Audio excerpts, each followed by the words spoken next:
Well, we had a challenging end to our season and performed at a really high level. To play 3 games the last week of the season was a tall order, 2 of them on the road, 1 in Laramie, 1 in Reno.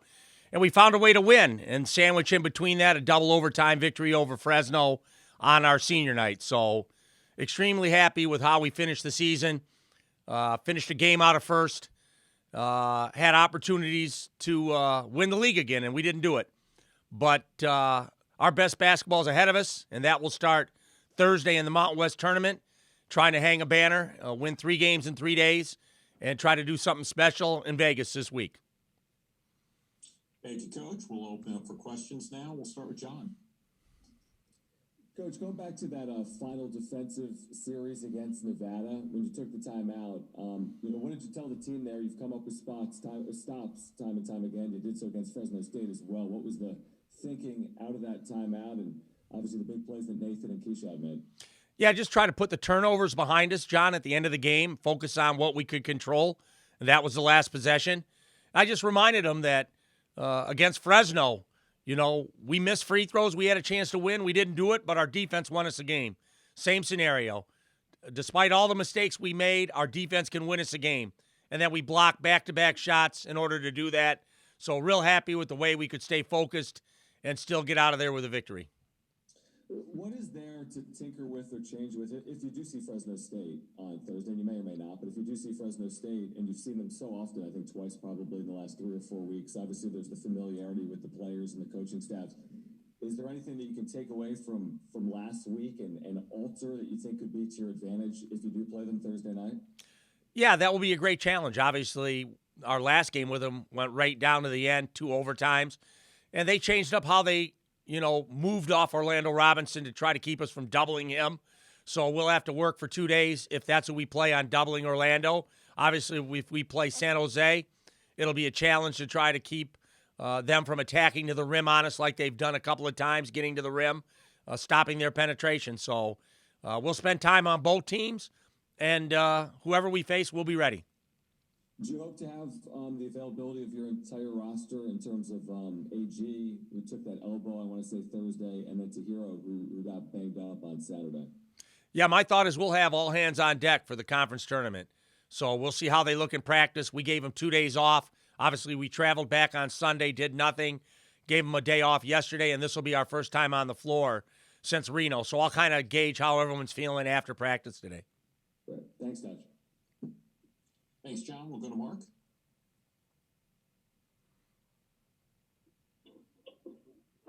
We had Nathan on earlier, and he was talking about trying to his decision coming after the season whether to come back or not. Where do you think he is on that, and how will you approach it as a coach? Do you feel like you have to recruit a player again, or what's the approach in someone in Nathan's shoes? I won't have that talk with him until the season's over. Until we've played our last game. And then Nate and I will sit down and talk about his future. And Nathan's a deep thinker. He thinks things out. And so it won't be a rash decision. He'll put thought to it. He'll hear what I have to say, what my recommendations are, and we'll come to some kind of agreement what we think is in his best interest for his future. If he doesn't come back with Josh gone, with looks like Tahiro's gone, possibly AG as well, does that mean you need to go get another big in the transfer portal? Yeah, the transfer portal's just starting to hit its stride. We've had multiple calls on multiple bigs. So that's why when I talk to Nathan, we'll try to find out what his thoughts are immediately so that if he doesn't return, we'll have players available to us. And in terms of Fresno State, obviously everyone says it's really difficult to beat the same team 3 times in the season. But the way these things have gone, where you beat them pretty good at their place, and then they come to your place and think they probably could have or should have won, just the mentality of what type of team you expected and what kind of effort you expect to get from Fresno State, how dangerous this game is, assuming you do play them. Yeah, I mean, Fresno State's obviously very good. Their problem is they haven't won the close games that the top of the conference has won. They've been in every game. They had one-possession games 6 or 7 times this year and just couldn't finish, and just goes down to their last game in Laramie where they lost another overtime game. So Fresno State's very talented. Orlando Robinson is a first-team all-conference performer, and when they make shots like they did against us in the second game, they can beat anybody. So that will be a tall task if we end up playing Fresno. The last thing, what are your thoughts on this conference tournament? I mean, is it good? I know you have to scout in between games and watch film, but it's going to be hard not to watch the other games because, if they're anything like the regular season, has many close games as there were, that we're just going to see more of this in the conference tournament? Yeah, I think it's wide open. I think if you told me at the end of the week that Utah State won it or Nevada won it, I'd say I'm not surprised. Or Fresno, I'd say I'm not surprised. There's a lot of talent in this conference, top to bottom, and a lot of teams capable, including UNLV, who's on their home floor, of winning 3 games in a row or 4 games in a row to win this thing. So it's going to be a tall task for anyone to work through this field and cut nets down on Saturday. Thank you. Thanks, Mark. We're off to Austin. Hey, Coach. One, to talk about last week. Can you just expand on what winning those 3 close games went to the wire, what that did for the confidence level of this team going into this week? Obviously, we keep preaching that our best basketball is ahead of us, and we still haven't played it yet. We have a level higher that we can go as a team, and that will start today in practice, trying to reach that level. So we have to believe in that, and I think the kids do, and we will try to get better today in practice and be the best team in the conference when that tournament starts on Thursday. And what are your emotions on playing in the night games? You'll have the first game's at 8 or 8:30, I believe, and the second game would be at 9 if you win the first. What are your emotions playing so late at night? It's obviously easier to play the earlier games, but that's not the slot we've drawn, and we've won the title from this position. I think my first year we were playing the late games. Had a quick turnaround and played an afternoon game and beat New Mexico to win the postseason tournament title. So we've done it from this position before. It's harder, but we will be ready for that challenge. And that leads me to my final question. You've made the Mountain West Championship every single season in your head coaching tenure. What separates you and the coaching staff from the other teams in the Mountain West? I've got a great coaching staff, and I've got great talent. And that goes a long way to winning this title. And we're deep. So those things all work into the equation. So hopefully we can catch magic again and win this thing. Thank you, Coach. Thanks, Austin. We'll go to Troy. Hey, Coach, the success that you have had and Coach Fisher before you when you were his assistant in Vegas is quite remarkable. I think Aztecs fans call it your second home. Why do you think that is that you've played so well there? Well, we get great fan support. Our fans travel. So I think if any team in the conference travels, we travel better than any of them. And our fans will be there. And as it typically works, Thursday is not as big. If we can get by Thursday, I think by the weekend, Friday and Saturday, if we're fortunate enough to play, the building will be packed with Aztec fans. And as far as the building itself goes, does it just seem like your team finds itself very comfortable on that floor? We've played enough games in there. We should be. Obviously, we made the championship game the last 4 years. We've obviously played Vegas there once a year, so we've played on that floor enough where we should have some familiarity with it.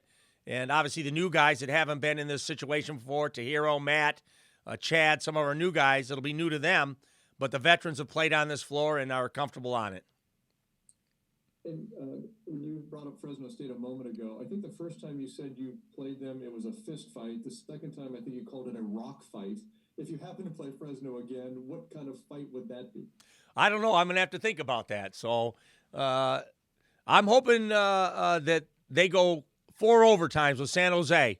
And I don't care which team wins, but I hope it's a 4 overtime game and they're both tired come Thursday night. And then finally, Coach, no Aztecs were on the all-conference first team as the media chose them. That was announced yesterday. And I asked Matt about this and asked him if there's an underdog role, if there's some motivation for that, if there's a chip on your shoulder. Will you use that or to try to motivate this team at all? Well, the coaches poll came out today, and he was first team all-conference. So whatever motivation I could have gained from that is gone. So Matt was first team all-conference. Nathan Mensah, Defensive Player of the Year. Chad Mazar-Baker, Sixth Man of the Year. Lamont Butler was all-defensive team. So it's a team sport, and so the kids know that. So any award we gather is a team award. So we were honored Rightfully so. Matt was deserved to be on the first team, and I'm happy he was. Thank you, Coach. Thanks, Troy. We'll go to Darnay. Hey, Dutch, good to see you. Hope you're doing well. You guys have had a stretch of games now, and you know, some offensive issues kind of been a story of this team, but even since you guys have kind of picked it up, you've still had some lapses from one game to the next, it seems. What's your assessment of why that is? Is there a common thread throughout, and what will it take to avoid those now moving forward? Well, play weaker opponents, and that's not going to happen. Obviously, when you play good teams, it's going to happen. I watched Gonzaga last night. They were up 20 at half, and San Francisco pressed them and got back in the game. So that's the nature of college basketball. No lead is safe. The three-point shot, the press, teams are dangerous. We shot 54% at Nevada. That's really good. But we turned the ball over too much down the stretch. So every game has its own identity to it, and we'll be ready to adapt to whatever situation we're put into. I would guess you're not thinking about this too much, but obviously the goal is to win the Mountain West tournament. It's a strong conference, strongest it's been since about 2013. And now with some solid footing in the tournament, what could 3 wins this week do for you guys, given the level of competition from a seeding standpoint now looking ahead to Sunday? Yeah, well, if you win 3 games in this tournament, they're going to be quality wins. So from a seeding standpoint, it'd be nice to win it. This is one of the few years I feel as if we're in the field going into the tournament. Our metrics are really high. We've played a really hard schedule, and we've navigated it. And so now, hopefully, we're just playing for seeding. We want to hang a banner. We want to win the thing and get the highest possible seed we can going into the NCAA tournament. Thanks, Darnay. Looking for any final questions? Lee? Go ahead, Lee. Yeah, thank you, Mike. Hey, Brian, the fact that you played such a compressed schedule by virtue of the cancellations, and it was 11 in the final 30 days and 3 and 5 nights, etc. Do you think that helps you with if you go 3-3 up in Vegas? Yeah, I mean, it's a challenge, Lee. Obviously, 3 games in 3 days is a challenge for anybody. You don't do that in the NCAA tournament. You obviously have a game and then a day off in between. So this will be the ultimate challenge. 3 games in 3 days if we're fortunate enough to get to that point. But we're deep. We gave them 2 days off to try to rest legs. What they did down the stretch of this season was incredible. To win 9 out of 10 games with as many games as we played in a short period of time is a credit to this team and my assistant coaches. So we'll be ready for 3 games in 3 days if we're fortunate enough to win our way to that position. Is this the deepest conference tourney with as many dangerous teams as maybe you've seen in a long time? You know, from Roddy in Colorado State to the dynamic duo at Wyoming to the collective group at Boise to the dangers at Fresno presents. Is this as deep a conference tournament as you run into? No question. I mean, everybody talks it's deep because the top 4 teams are projected in the NCAA tournament. But what makes it stronger, the teams in the play-in games are capable of winning the whole thing. And that's rarely happened in this league, where someone in a play-in game is capable of winning the whole thing. And I think with Utah State, New Mexico's dangerous. Obviously, Nevada, we just saw them. UNLV in 5th place. Any of those teams are capable of winning this event. So that's what makes it dangerous. The bottom is so strong in this conference this year. 2 other questions. Can you talk about what Matt Bradley, from an intangible standpoint, has brought? Has it been the player or a player plus that you saw at Cal that has he surprised you? Yeah, he's been fantastic. I mean, he scored the ball at an elite level. His defense is really good, and he's been rewarded for that with a first-team all-conference selection. So Matt has been everything I'd hoped he'd be and more. So he's been a great teammate, a great passer, a great defender, and now we have to see if he can put magic together here in March and play well in the conference tournament and the NCAA tournament. Hey, the last question. This is off the court.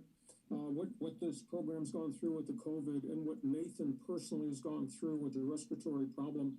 When you reflect back, how scared were you about his big picture health, considering that COVID's a respiratory disease and he was at risk to some degree because of what he had prior? Can you just reflect back on that? Yeah, obviously we were always concerned about Nate. When he only played 9 games his sophomore season, that was a concern to everybody. And to fight his way back, to get the help from the doctors that he had, to be on the medication he's on, to be able to play basketball is a blessing. And so, obviously, we're always concerned about Nate, but we're grateful for the way he's handled it and his ability to play all these games for the Aztecs.